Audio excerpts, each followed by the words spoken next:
The forces of Gondor march to war. Hey, how's it going, guys? My name is Jackie Fish and welcome back once again to some more Total War Rise of Mordor. Today we're going to be taking a look at a tournament battle, which is pretty exciting. We've never actually looked at any tournaments from Total War Rise of Mordor, so it'll be exciting to see what kind of strategies the players have come from and came up with, and what factions they will be playing and how they'll be utilizing them factions. I'm also really excited to see Gondor once again, as I haven't really seen Gondor in an open field battle recently, so it'll be great to see the sun glinting off their armor as they do battle against their foes, which are going to be the Easterlings, who are currently holding up in this left-hand side. So we'll be seeing some of the new Easterling units alongside their other mighty warriors that they've got in more recent patches. So obviously a big shout out to the Rise of Mordor Discord for sending this in to me. They've gone ahead and hosted their own tournament. If you guys want to be a part of tournaments like this in the future, make sure to join their Discord. I'll leave a link to it down below in the description. So this battle is between Canary Boy and Boris. This is the semi-final, and in this tournament there were basic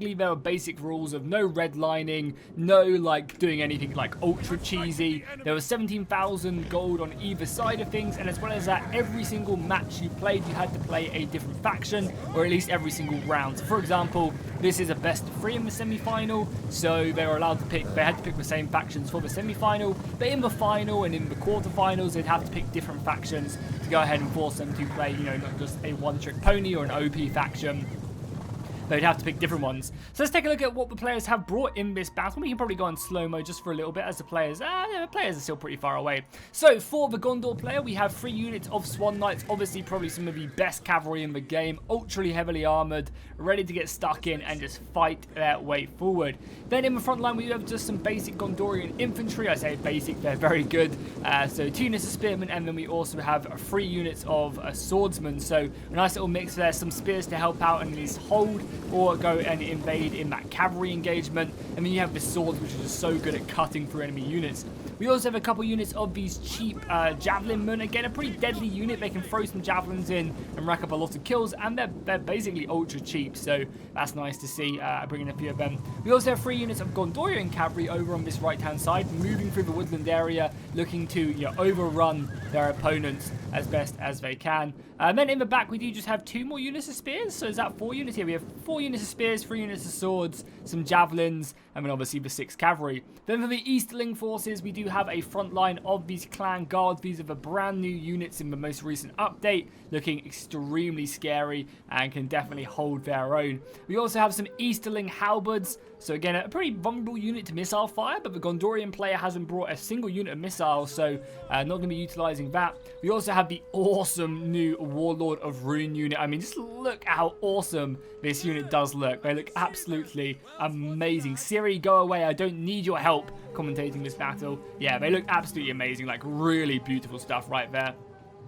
Then we have on the right-hand side some of the Lancers, so going to be trying to challenge as best as they can against the Swan Knights. Don't know how well that is going to go. And then we also have some more Warlords back here and 2 units of cavalry. So, for the most part, you know, we are seeing a few more units as well coming out of the hidden. So, right now we can only see 5 units of cavalry.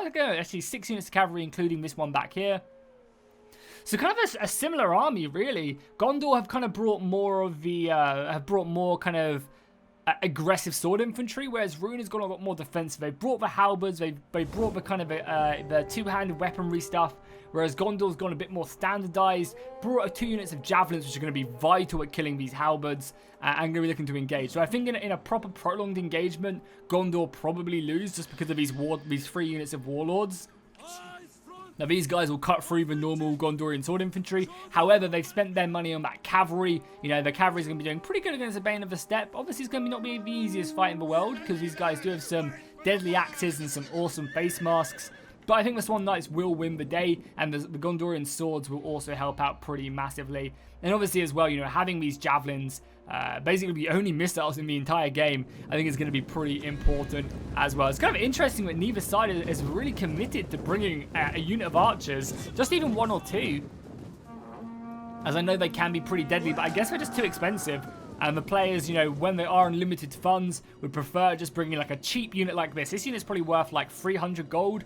300-400 gold, so it's just kind of like, yeah, I have a few left over, so I'll pick it up. Has anyone brought chevrons on their units? Doesn't look like it, which is pretty interesting. No, not even any chevrons on the cavalry, I don't think. as the Swan Knights make their way a little bit closer into the field. I mean, for the most part as well, all this cavalry is hidden. I mean, Canary must know it's here, but oh my god, Forces of Ruin come dashing out and into the Swan Knights. Immediately, the Swan Knights turn in, but that was a very nice charge in. We have 2 units of cavalry moving in to envelop this, and the entire runic force is quickly moving into position, looking to surround and seize this opportunity. The Javelin men are arriving ASAP, looking to get some javelins in on this combat and trying to whittle down as much of the Swan Knights as possible, I would assume. However, the halberds are moving up. They do take a volley of javelins, brutal stuff, killing over 11 of them just from one volley. The halberds are now in the cavalry fight, and this is going to be deadly as the halberds will rip them apart. We do have some cavalry moving in though for Gondor. The cavalry looking to hammer these spearmen as they're not braced. No, they're not braced, and the cavalry will rip right through them. However, that charge was slightly underwhelming, and right now for Rune, they should be trying to seize the advantage as all the cavalry is being brought over here. More spearmen from Gondor being advanced forward. Yeah, and if I was Rune right now, I'd be sending these guys around, just causing a distraction, trying to drag more cavalry off. Canary is throwing everything he's got on these dismantled infantrymen on the front line. They're just not braced, so this cavalry can do some really good damage if they can get a good charge off on that and then just pull out of that. And that's why the cavalry is now being brought around, looking to stop this, harass this. The front lines have now fully engaged deadly stuff as well, but this is kind of not the main part of the battle. It's all about these javelins. It's all about whether or not who wins the cavalry fight will determine the main battle. It does seem like this unit of awesome javelin men have got around the back now and are throwing into the clan's guard. Really smart stuff right there. By throwing into these clan's guard, you're going to kind of weaken up the center and create way more gaps. However, the Eastling player is now throwing in some of his lancers, dismantling them from this battle and bringing them back. A pretty smart idea. However, the Swan General is moving right back into combat, looking to get himself stuck in there. However, he's getting trapped on his own units. Really nice play there by both players, obviously looking to take care of this unit and move up. The majority of the Gondor force is still not engaged. I'm not sure if it'd be a good idea for them to start trading out now that they have the swordsman. And obviously by breaking this unit of spears, you're going to be opening up gaps which the Eastling player just cannot defend. So I really like that idea. As we expected, the Swan Knights are doing a pretty good job against the Lancers from the Easterlings. However, with this halberd support and also the warlords with their awesome ram horns on their helmet, yeah, this is going to be an uphill battle for sure. As another beautiful charge comes in from the Easterlings, ripping through this unit of coastal levies. That's not good. Their morale is not great, and we've still got so much ammunition left. I wonder why the Swan Knights did pull out of that. And are not sending any more support. However, Gondor are going to get a great charge off onto these Bane of the Steppe horsemen. That's a really nice charge off into them, and that should help them take down a few of them. However, reinforcements are arrived. This is the perfect opportunity to send in some more of these spears. Oh, I love how the spears just went down. It reminds me so much of the Siege of Minas Tirith. That was amazing. Love that a lot. And as you can see, because they were braced, they managed to repel that cavalry charge really, really well. But losing these levies right now is appalling. However, some Gondor cavalry has made its way round the side and into the back of the halberds from the Easterlings. That's going to be pretty deadly, and as long as they're aggressive, they can definitely kill a handful of them. Does seem like more Swan Knights are having to be brought back to defend the Gondorian general, as some of the Warlords of Ruin have made it through into that melee engagement, and that general is dropping down. I mean, that's one of the problems with the Knights of the Silver Swan. They're so elite, but there's just so few of them. There's only 60 of them, whereas in the Easterling cavalry units and the Gondorian cavalry units, there's over 80 of them. Nice little charge there off onto the enemy general, maybe trying to get a lucky snipe on him. Bance power is extremely even. However, I feel like Gondor have this right flank under control, able to get spearmen quickly into these engagements, but the left flank is looking a little bit dire for them. They have obviously got a lot of men committed, and this cavalry charge is going to be brutal, ripping through the enemy battle lines.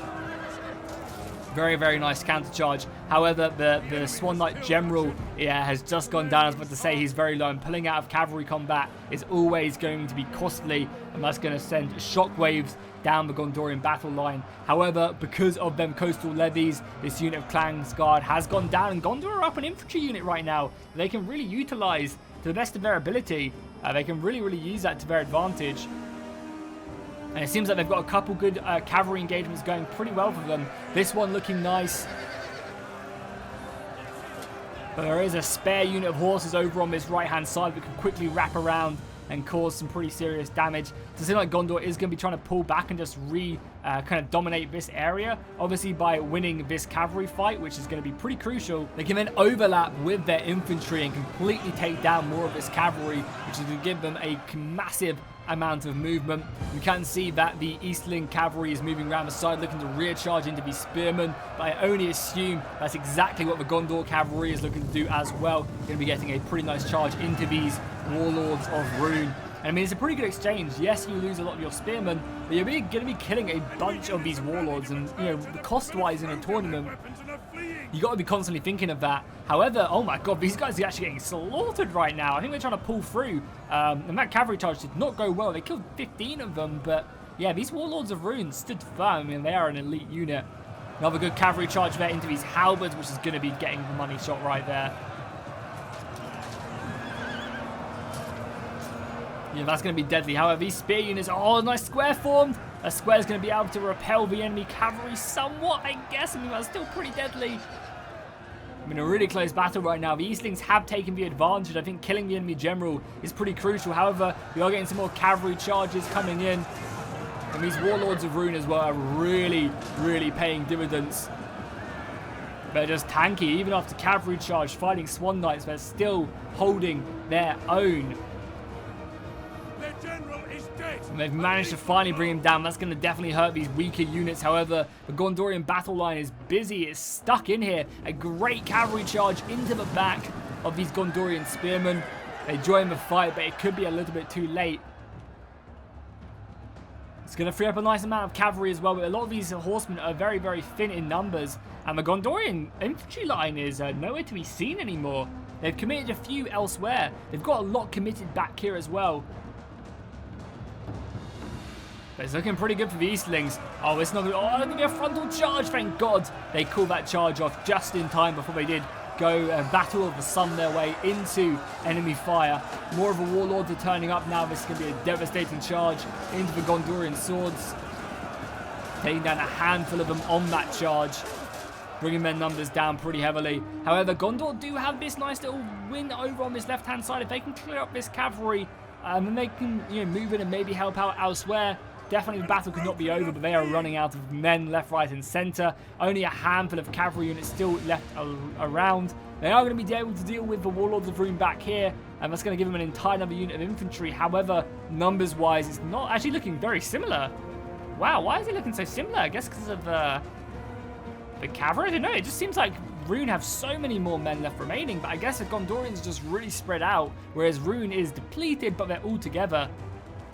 And they should definitely be looking to seize this advantage as soon as they can. Luckily, they managed to just break this unit of Swan Knights right here, allowing them to then countercharge the last remaining Gondorian cavalry unit. And as long as these things play their hand safe, bring over more of the cavalry like this, sandwich this unit of Gondorian horses, I think they have this battle under control. A few of the Eastlings going down on that charge, but now they can sandwich this unit of Gondorian horses and move on. Obviously, Gondor is bringing over more and more men, but I think the Eastlings have this as long as they use their numbers to their advantage. A nice little setup here as well by the Eastlings. Obviously, Gondor going to be winning this battle if it's just head-on, but using the age-old tactic of putting the halberds just behind a heavy tanky unit so they can also attack whilst your spears also help out, and then defending that. It's going to be pretty nice of them. They're going to be able to take down a lot of this Gondorian sword infantry. A great cavalry charge into the back of these Gondor swords who are fighting the Warlords of Rhûn.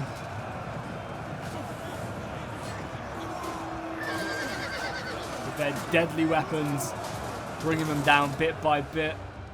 And somehow the Gondorian cavalry, though, has come out on top. Oh, it's because they brought the cavalry back around here to try and break the Gondorians. Definitely a smart move. However, Gondor is not done quite yet. They're going to be coming into the back of these halberds, who have not turned around quite yet. And that is going to be a devastating charge, but is it enough to cause a morale shock? The Warlords of Rhûn have turned around to engage the horses as well. Is it going to be enough? I mean, the banter power is not looking good. We've got Gondorians breaking left, right, and center. And unfortunately, I think that's going to be all she wrote, and Boris is going to claim victory on the Eastlings this day. This battle is a best of 3, so if you guys want to see the second battle from these guys, and possibly the third, if it does go to a third. And do let me know in the comments down below. I'd be more than happy to do another tournament battle, maybe later on in the week. But yeah, luckily the cavalry engagements were pretty solid. And even though Canary committed a lot of horses over here, he just could not get it done. I think them halberds coming in were great. And unfortunately losing his javelins was pretty crucial. Them javelins are doing so much work. And I think if, you know, for their price, if they could have just got a couple more volleys off, the battle could have been completely different. Completely different indeed. So yeah, big shout out to both these players. They played a great game, very high level tactics right there. And yeah, immediately you can see the kills. The investment into the Warlord of Runes were absolutely amazing. The Gondorian infantry didn't need to do a lot. It was kind of really dependent on this cavalry, and unfortunately the Swan Knights didn't just quite do as well as they would like, and obviously losing that general early was pretty brutal. So yeah, as I said, big shout out to these players. What an awesome game that was. Very, very exciting. If you guys enjoyed this, make sure to drop a like and a comment down below. Consider supporting me on Patreon. Link is down below in the description. I wouldn't be able to do these videos if it wasn't for the Patreon, so massive thank you to them, and I'll see you guys in the next one.